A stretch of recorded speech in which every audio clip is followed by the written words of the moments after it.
I do really believe 100% from every part of me that everyone has the capacity to be able to do the things that they want and not to be held back by the mental baggage that's in our head that we want to push through. Welcome to the Do the Thing podcast.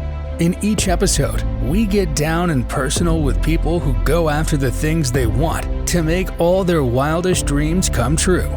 Join us as we unveil and dissect a formula for what it takes to do the thing. Here is your host, Stacey Lauren.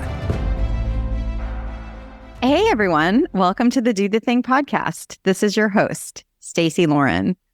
So, my gosh, it is so cool to have the opportunity to meet the people that I get to meet just by having my podcast. And I met my next guest through the challenges I've been doing. I actually had partnered with a company called Challenge Makers, and she's one of the brains that is behind the company and has been helping me come up with all the different challenges that I've been coming up with for Do the Thing. And she's actually even had run my community for one of the challenges as well. So she's just really in sync with the things that I've been doing. And through that process, we've become friends. And the last challenge that I was starting, which was the Start a Podcast Challenge, she pretty much was asking why I wanted to do that and why did I think it was important for people to start podcasts. And I was telling her the reasons why, and I won't get all into this intro because we'll talk about it during the interview, but I was telling her why I was excited about it. And at the time, she wasn't even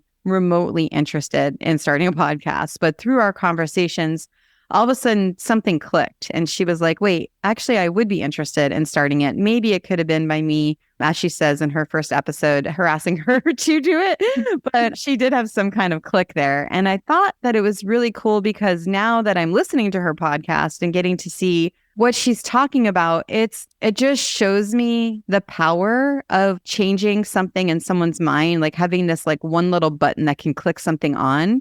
And then the people that can benefit from that change in the mindset. And so, because to me, her podcast is so many things, and that's what it is. It's so many things to do. And there's so much about it that I think can really help people really see everything that's abundant out there for them and all the different possibilities that they can do. And so anyway, so I'm really excited to have her come on and we could talk about her starting the podcast and also all of the fun things that she's been up to. So I am excited to welcome Atira to the show. Hey, Atira. Hi, Stacey. Thank you so much for that intro.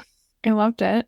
Thank you. I am so excited to get a chance to talk to you. You were just pure joy, and I just really love just getting a chance to talk to you directly. And then also, I think I've seen like another side of you now that I've seen your podcast too. And so that's been really, really fun too. That's so funny because my middle name is Joy. So that's funny you say that.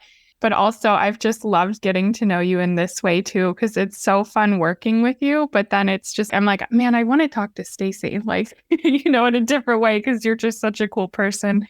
Getting to know you outside of that space, too.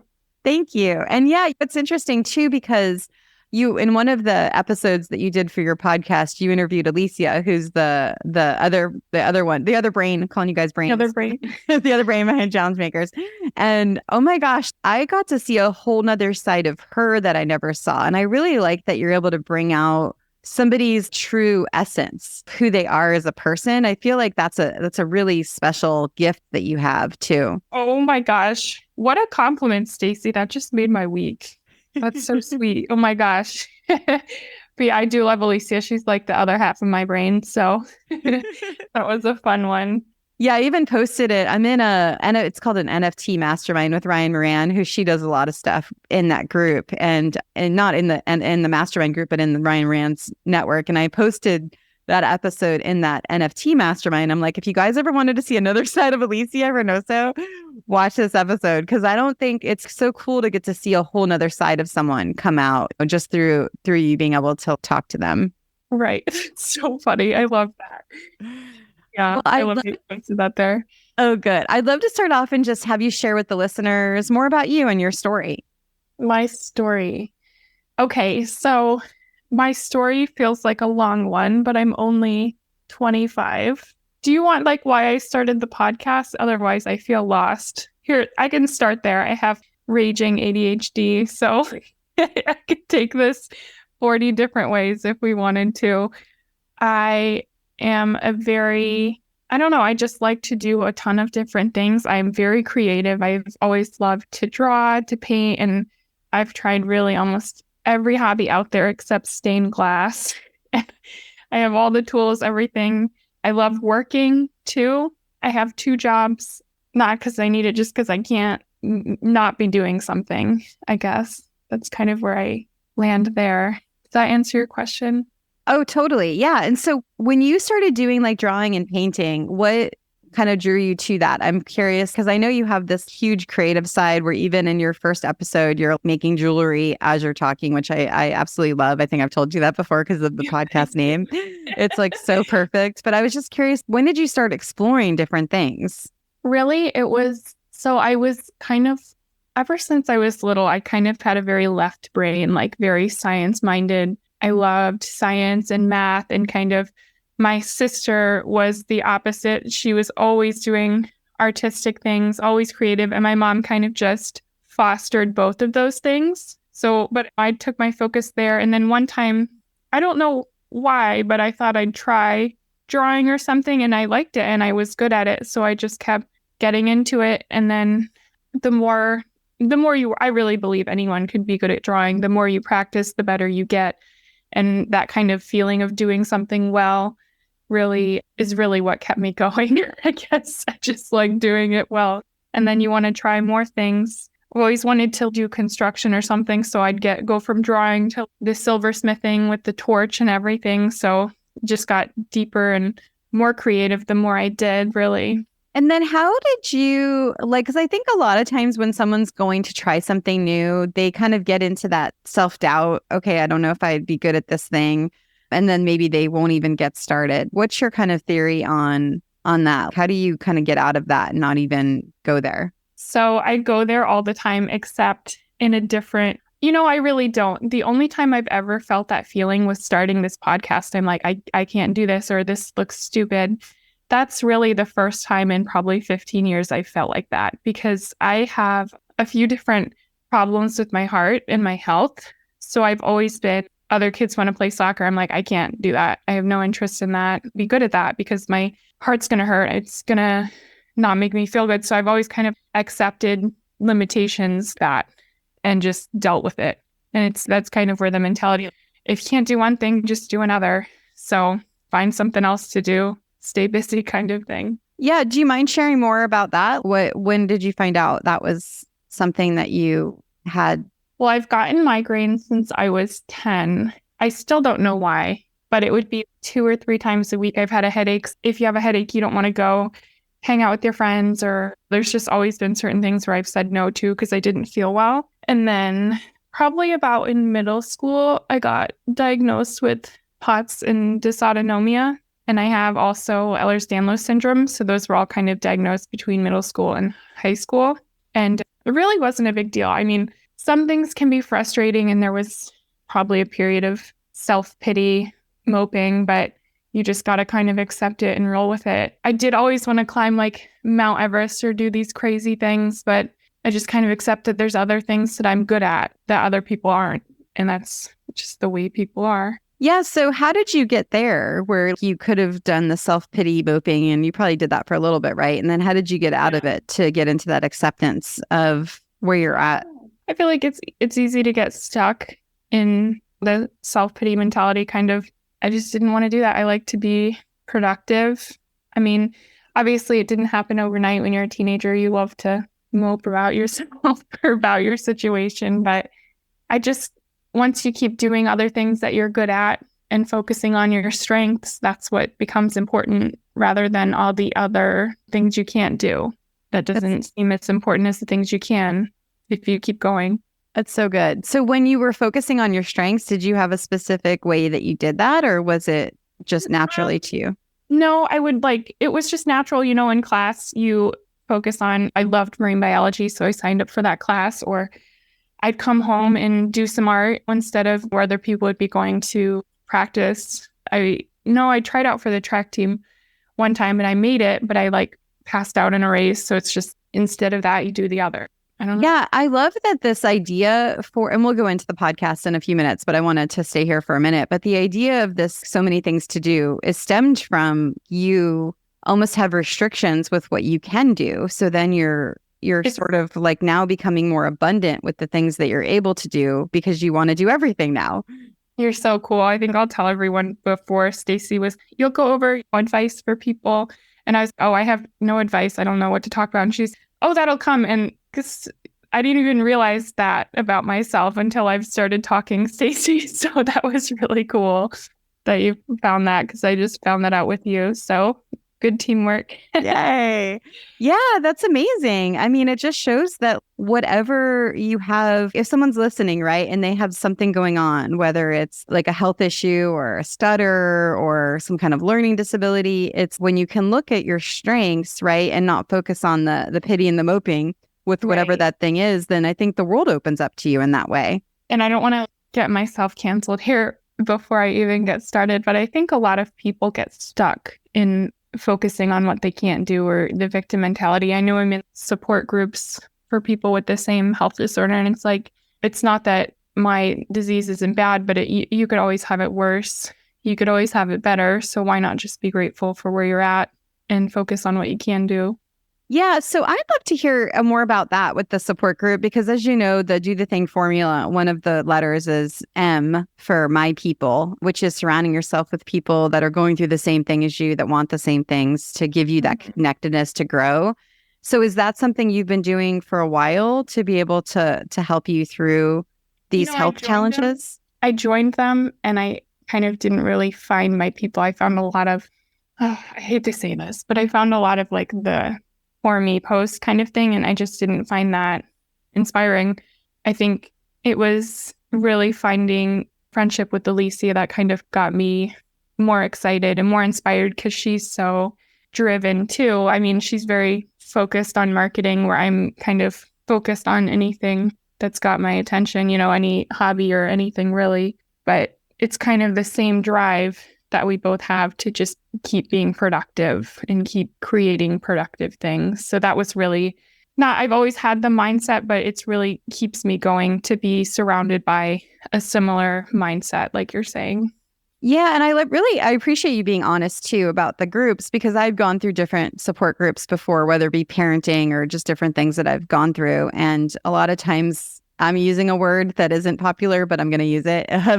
They could be trauma bonding, where people are kind of like talking and it becomes an elevated thing, which is where that huge distinction really has to be. They have to want the same things as you, which is to get out of that place, right? And to move forward. So I'm glad that you mentioned that, because sometimes you might think you're finding your people, but it's only going to bring you down, not bring you up. 100%. And I think that there's a time and place for communicating your current struggles, but it's definitely not going to be the internet. You're not gonna find a good advice from the internet. But I really don't think people are looking for advice most of the time, to be honest.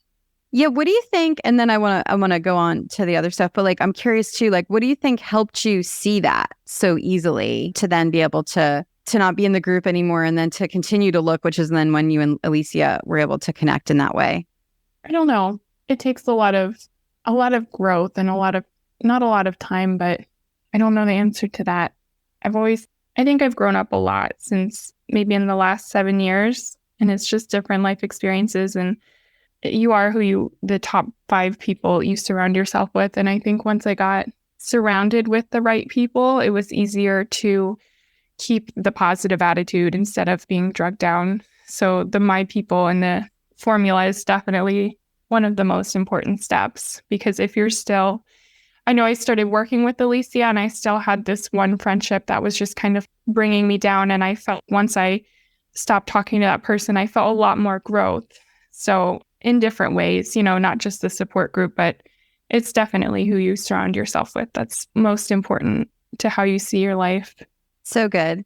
Okay, I'd love to move forward and let's talk about the podcast. So we're in a meeting. I think this might have been our second meeting as we're talking about the Start a Podcast Challenge, where you guys were like, why are you so passionate about this? And then I was sort of explaining what my reasoning was. And then something all of a sudden like clicked, where you're, well, maybe I do want to start a podcast. I'm just curious if you remember kind of what happened for you and what that shift was about.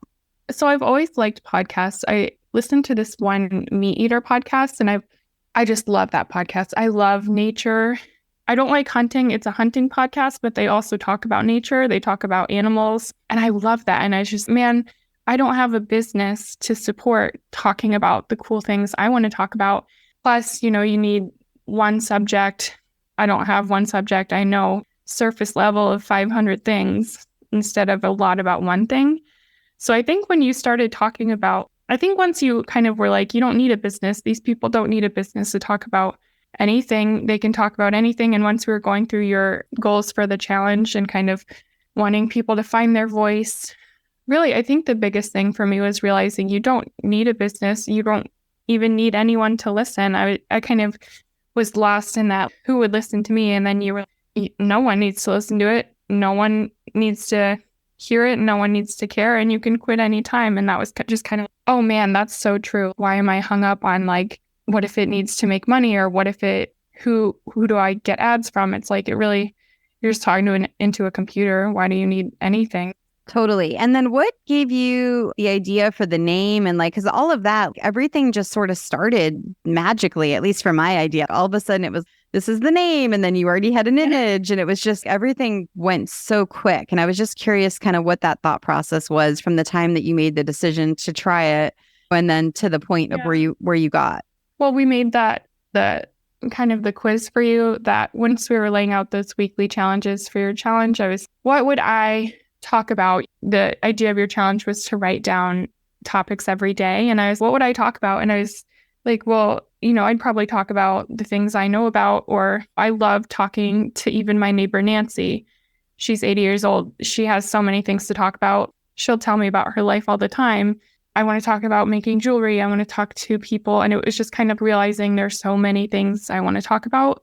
And it's all kind of based on people's passions and their careers, because that's what I'm passionate about, is working and producing, being productive. So I don't know, once I had the idea, it was kind of like, well, obviously that's what I should do. It felt obvious. Once you think about what you're passionate about, that's what you talk about.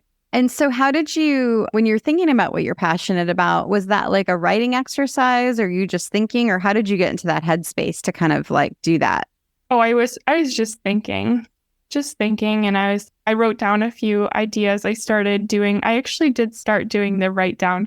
Once I decided to do it, it was really thinking about Nancy. I was like, I need to talk to Nancy. What would I talk to Nancy about? Oh, her careers, because she would have been one of the first people I interviewed. I just haven't had time to go see her. But I was, okay, well, I'd talk to Nancy about her career. And then I started I'm like, okay, who else will I talk about? And I did start doing the write one thing a day you could talk about. So I've got like a little mini list on my phone, and it just kind of made the idea seem better and better the more I got.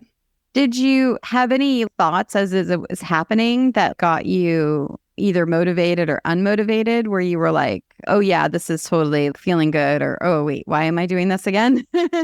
Sometimes I feel like we were so good we had those weekly calls building your challenge, because sometimes I'd feel not like imposter syndrome, but like I have a lot of, I don't know, like I said, I hadn't felt this way in like 15 years, but a lot of what will people think? And I haven't cared about that in so long that it was just scared me. It put me in like a panic. I still don't even, I mean, I have it in my bio, but I haven't posted the reels I want to post or like shared it on my Facebook, just because I do have that self-doubt that kind of not unmotivates me, but it's just, why should I do this? And I'm trying to work through and overcome that, but that's definitely a struggle. But then you'd remotivate me on the weekly calls by like, I love everything you're doing. It was so sweet. So I love that. Yeah, I mean, it's because it just amazes me. And I think that's what I love about your story. It's just the way that you're able to see things in a different way that is new and different. I mean, even what you were talking about with Alicia, oh my God, like it's hilarious. Like you have so many things that you say that are so hilarious. The thing where you said about entrepreneurs were just douchebags or something, I don't remember exactly what it was. It was hilarious because I think because I've been an entrepreneur pretty much my whole life, I don't even know that's like something that comes up. But it's, I feel like I should explain that since yes, here. listeners are entrepreneurs. But like when I was younger, or through high school, it was like all the douchebag guys in high school had like entrepreneur in their bio. It just kind of felt like a way to explain where they got their dad's money. So I was just like, that's not a real word. That's not even a real job. I don't get it. I don't care kind of thing. So that's where that came from. And it wasn't until meeting Alicia where I was like, that's what an entrepreneur is. You have your own business. Okay, I got it. Some people use it correctly and some people just use it to explain why they're not really doing anything. Yeah, and the way you were able to like get her to talk about why she even became an entrepreneur, I think was so cool, and just the way that you're able to see things, right? And so, yeah. Anyway, my point being is just I don't think, and I'm saying this for the listeners because you just don't know what impact you're going to have on people until you move and you start. And so that's why, like, I think to me, this has been like just a powerful experience with you, kind of seeing your light come out and your expression of who you are come out, because anyone I've shared it with has been like, oh my gosh, that's so good because of the entertainment and the knowledge and the open-mindedness and the fun, and you just bring this whole other vibe to it. And so anyway, just getting to see your growth has been really cool. I really hope, because like I said, I've always been a person that just, not always, but I'd say starting in high school, I was just like, I do not care what people think, like about anything really, like opinions. And I've always like preached that to my friends and my family. I'm like, why do you care? Why do you care? Why do you care what they think? Who cares? And then I've kind of found myself like, oh my gosh, caring so much about this podcast. And then I need to get over it and just share it and schedule more interviews. So I appreciate your encouragement so much with that. It's really helping.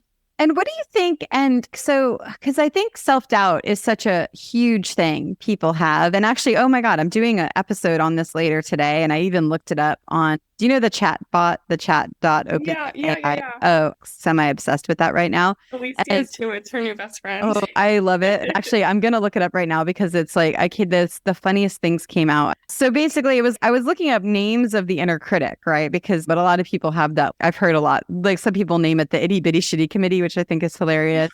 That's cute. I like that. There's the inner critic, and there's another one they had on there. The chatbot said the self-doubt squad. That's funny. Yeah. Unsupportive inner dialogue. Anyway, and then there's another one. Antagonist within. So I'm just wondering, especially because you don't have the muscle to practice that because you're doing all these new things, but they're new, but maybe they're related with the same kind of discomfort muscle that you've used already. Whereas this podcast was a whole nother discomfort muscle that you had to use because you're putting yourself out there in a way. And I was just kind of curious, how did you settle that dude down? I'm saying I haven't, Stacey. That's why I have like 2 episodes, but I think all this kind of the support, like through both from our call, the other day with the Do the Thing community. Mm-hmm. I'm like, okay, I'm just going to schedule interviews. I think what I'm going to do is schedule interviews with people I don't know. I think that'll help me a lot. I don't know what's going on with me, and I wish I had the answer because I could just knock it away. But yeah, like you're saying, I'm not used to it. I'm so uncomfortable, but I'm just trying to power through it. I am really trying. I think that's really important, powering through any self-doubt or discomfort. That's kind of always what I preach. I just ignore it and go forward. So trying to do that. Yeah. And I'm glad this is coming up. And I think this could be really fun because we can do another episode after you've either decided to not do the podcast anymore, which is like after you've done at least 10 episodes, right? Or after you've done 100 episodes because you decided to keep it going. So it could be kind of a fun thing to do at either one of those moments, because either one of those is a success, whether you've decided not to do it, but you did your 10 episodes, that's a Do the Thing success because you got to see it through. To see, okay, I did it. This is what I got from it. This is what I learned. I've decided not to continue it. Or it's this like hugely podcast that's steaming onto other things and you're at your 100th episode. So that could be really interesting. Nice. I really do enjoy it. So I feel like that's why I want it to go forward. That's why I'm trying to ignore this weird feeling and keep going, because I did, like you said, I did learn new things about Alicia when I did her episode. I felt really accomplished just even publishing the website and thinking about what to say for my first interview. I like it. I do like it. So gonna try and keep going. Yeah. How did you even come up with your questions? Your questions were so good. Oh, thanks. I just said, I Googled what to ask an entrepreneur. And some I just knew to ask her because I've seen her experience. I've seen her life for 7 years. So it was, I want you to tell people how you scaled your business because it was cool to watch. So it was a combination of taking some from online and just knowing her life. That is so smart. So who would be your dream person that would be listening to your podcast that you would want for them to see that there are so many things to do so they don't need to feel stuck at having one thing? What would that person look like? Not physically, but like, what would they look all like? blonde.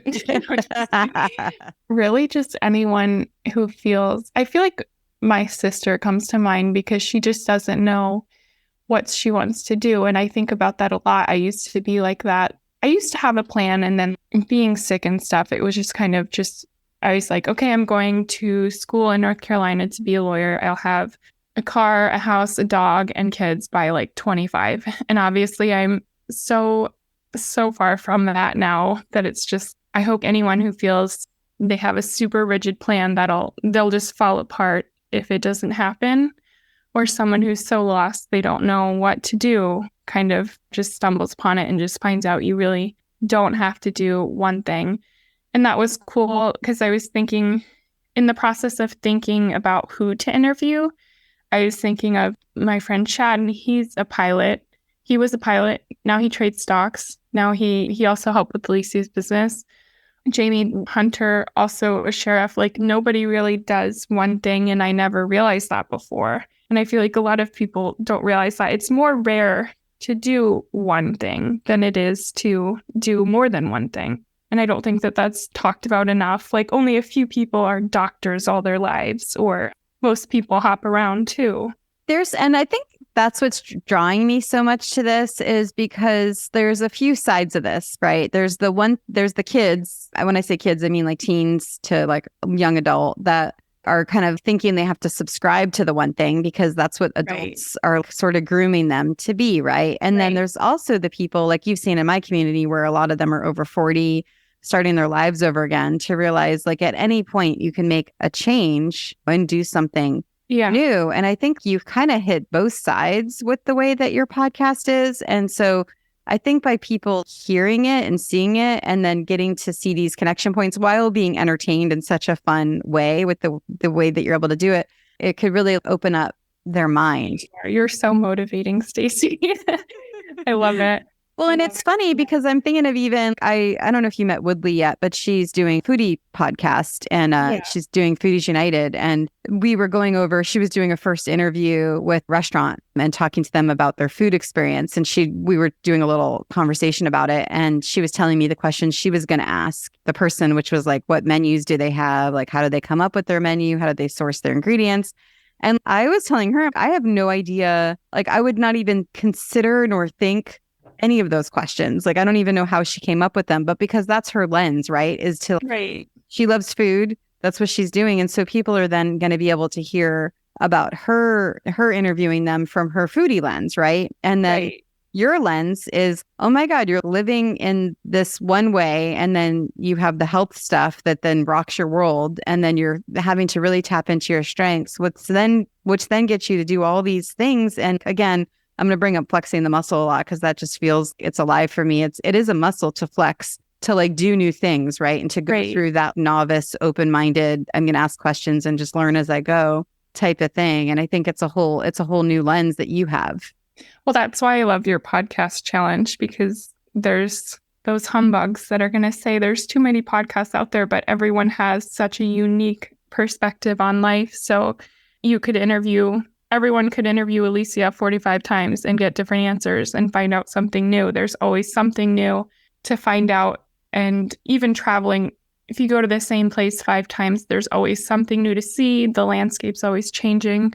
There's always something to learn, and there's always something to appreciate from like any situation or anything really. Shows, food. So that's what I like about your challenge is get more podcasts out there, see more lenses. I'm clipping that. Sorry.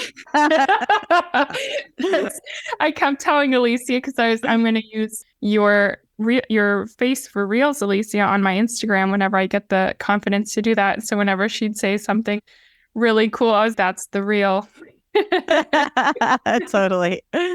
Yeah. So cool. And so I think too, if you're open to just a little advice on the podcast, are you? Oh, yeah, of course. Yeah. And so, like I think what could help is just picturing the person more on like who could be listening from your view. And so that's one thing, because then it comes off of you now. And you're like, okay, this is the person that's going to hear it. That maybe think about, everyone's got these environmental kind of situations where maybe they don't know anyone that's done a bunch of new stuff. Maybe they have an accountant dad and a whatever mom. They don't have that experience. And so by listening to you and you bringing them in on that access point, they're hearing it. So that's one way that could also help. And then the other way is just by saying, okay, I don't need to publish it. I could just record and then see how it feels. That would be another way. And then the third way is just like you said, you like getting to know people and just focusing on the person you're meeting. That to me has been the thing that has powered me the most. Is what is the word? I don't love really superficial conversations. I like crave connection and deeper connection. And the podcast lens gives me a way to get that, where I like actually get energy from it. And so anyway, that's the thing that's been the biggest thing that's helped me. Yeah, I love that. Those are definitely huge, especially focusing more on the person than yourself. I need to just schedule these interviews. I'm going to message Randy. I'm going to harass people in your Do the Thing group and just get it going. I think that would probably be my biggest advice, is just do it. I'm going to take Nike's slogan, I guess. So good. Well, what advice do you have for people on trying something new? And it doesn't have to be the podcast, but just like in general, like let's say they do want to start painting, or they want to take a crochet class, or they want to learn how to make jewelry. What would be your advice on having so many things to do and like trying a new thing? I mean, so there's so many things. Like one, it would be like, why not? Why not try it? Or two, it would be, of course, I'm going to give you several things because that's what I have to do.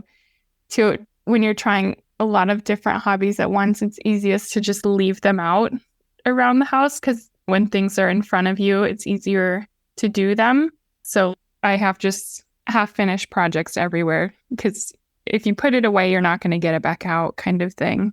What else? Trying new hobbies. It's so rewarding to just make something crappy.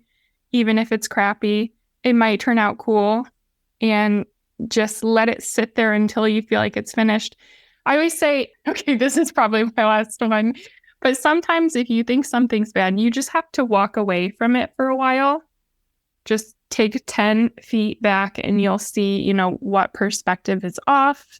And then there was one more. I think that's probably enough to answer your question. Yeah. And I just wrote down it's so rewarding to make something crappy. I love that. So everyone feels this pressure to make something. Oh, that was what I was going to say, is in all my classes, you have a picture to go off of, your reference photo. And these do not match. You're painting a cliff and the shadows are off. One is longer than the other. And it's what you don't realize is your reference photo isn't going to be taped up next to your painting. So who cares? No one's going to see that one line is too long. So just focus on, don't put too much into the little details unless you're a photorealist, and then it matters, but not really even then. Just kind of know that people are only going to see your version, and that is all that matters. Yeah, so I love that. I want to add just more context, because I've been feeling into this lately too. Is that by you meaning reference photo? It's like that idea that's in your head, or that picture that you've had for what you want to create. No one has that picture. Is that what you mean? Yes. Yep. Yeah.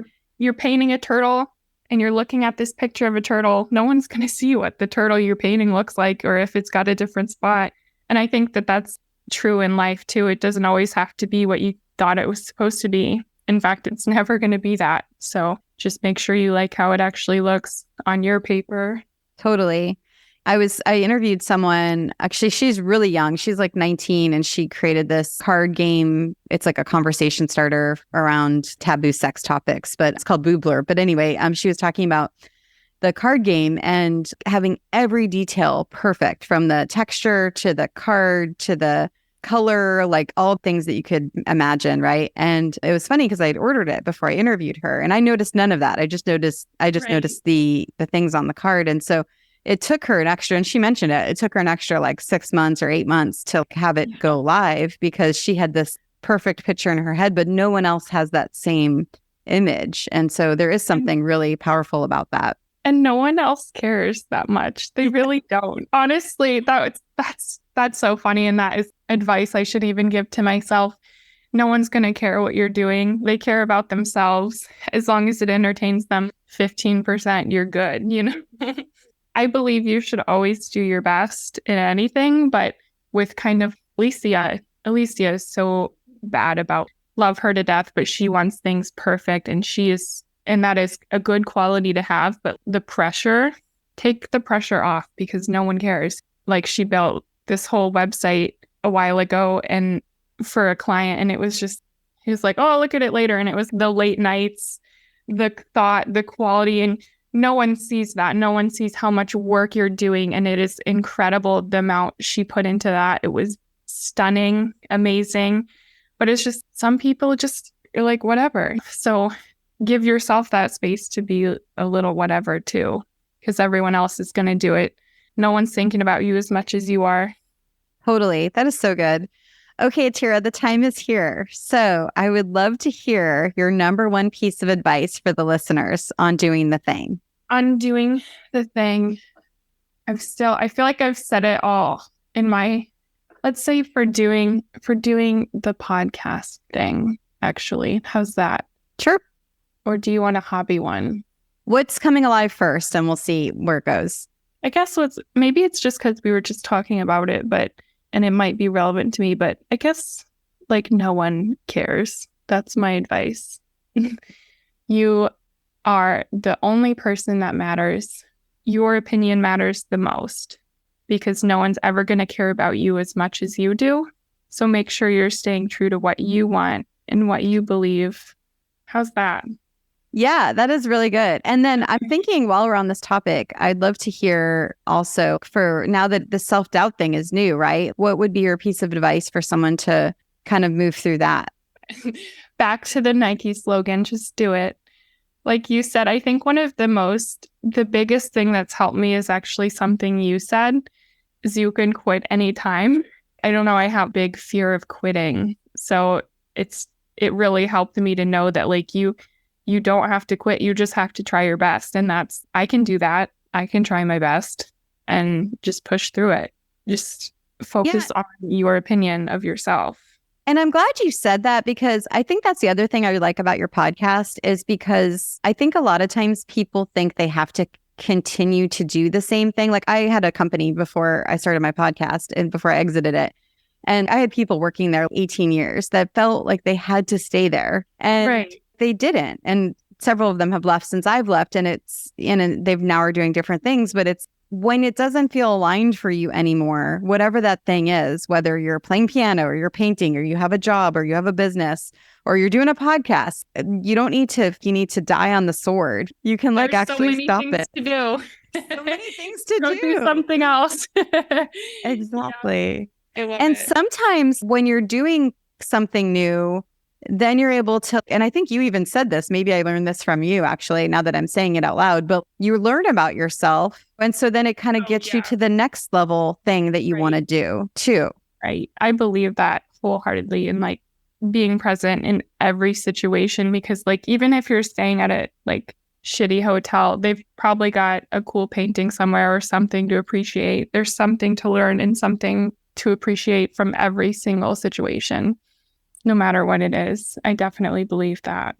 And so what you're saying now too, I think you have some serious, really good skills with like this muscle of appreciation, I think, and like of the curiosity of new things, which probably stems from just your background, right? Of having such a such a significant thing happen to you. And I'm just wondering, for someone else, what would be a way that they could kind of like open themselves up to have that type of appreciation mindset and that curiosity that you have for new things? Open themselves up. I feel like this is going to sound so vain. I don't even know if I want to say it, but like, I heard this one person at the beach one time and they were like, there's always someone who's going to look better than you and someone who's going to look worse than you. And that's like terrible, but it kind of applies to everything else. There's always going to be someone who's better at drawing or better at painting. And there's always going to be, someone worse. Opening yourself up. I still think it still comes back to like seeing the little things and appreciating the little things in everything. Like even on a walk, if you kind of like, oh, that's cool. I don't know. I just find things, I'm always finding things that I like to see. And if you're always looking for something cool or you're always appreciating, it's crazy to think that like when you're just walking down the road, just how complex and beautiful everything is, like the sky, and you're lucky enough to be seeing it all at a time where things aren't as bad as they could be. I think that that's important, just understanding that things could always be better or they could always be worse. So I don't know. I hope that answers your question. I'm the kind of person that really like marinates on an answer. I'm sure you've noticed from my days to reply to you. I think that that's what it all comes down to. It's just, how can you not want to know more or want to appreciate how beautiful everything is? I don't know. It just comes naturally to me. So good. I love it. Well, and it's from years of you practicing that muscle because you kind of had to. You were in a situation where you needed to do that. Yeah, it's definitely like you can stop, or Alicia says this a lot too about people wanting to level up and some people don't. And if you do, you're always gonna be looking for the next thing to do or the next thing to appreciate. So as long as you're being productive, there's no way you're not gonna be appreciative or grateful for what you have. As long as you're not dwelling or sitting in negativity, that's how you just learn to be grateful. So what would you tell them now? Okay, they're done listening to this episode. They should what? They should go outside and do what? Or they should do what? I don't know. You know what? I just like to look at the birds. How do they fly? Do you ever wonder that? Everything is so freaking complex. And you know this from running a business, what it takes to run a business. Do you know what it takes for a bird to fly? It's just crazy. Like, go outside, look at how things are functioning without little employees, or you've got their little cells. I don't know. I hope that makes sense. I think I'm starting to sound like a nut job, but things are just so much cooler than they should be. Yeah, no, I'm sitting here wanting to cry hearing you talk about the bird. I just think Really? that's such a, it's so cool. It's like that's what I just sit outside, or like lizards crawling, they're just doing their thing every single day. They're not worried about who's texting them or how many likes their pictures got. I think nature definitely inspires my curiosity the most. Yeah, last question, because I feel like I have to ask this. So how do you I feel like you have a really good way of being present in the moment then. What's kind of your way to do that? Is it just by you going out and you see something and then that kind of gets you in the present? I think I don't know if it's like a muscle, but I've always been a very curious person. So I think that you could kind of flex that muscle, like observing. They actually taught me this. I went to therapy for like something that happened to me in high school, and they're like, to deal with anxiety, look at something and kind of ground yourself by asking questions about it, or noticing that wall is blue, that bug is crawling. And then you kind of start to, or at least my brain is start to, wow, how is that crawling? Oh, what do you think that's for? And how big is that sign? Well, you just start to ask yourself questions. And the more you ask, the more you learn. I've got 600 tabs of the most absurd questions. How big is a billboard? Things I'll never need to know, but it just kind of takes you down a road you might not have been before. So that's a good way to be present. Ask yourself, what is the thing? How does it work? Why is it there? Just start doing that once a day. I don't know. Oh my God. I'm so glad you have a podcast, Atira, because I feel like I want to have you. When you listen back to this, I think you're going to come up with 10 solo episodes, even though I know you hate them. Yeah, I do. I was nervous about this, but I want her on my podcast so bad. I have to do an episode. Like, I hate talking about myself because I like to marinate on things, but I think this went a lot better. I think I was better at talking than I claimed to be. So good. Thanks for showing me that, Stacey. Yeah, I can't wait for you to listen back to it.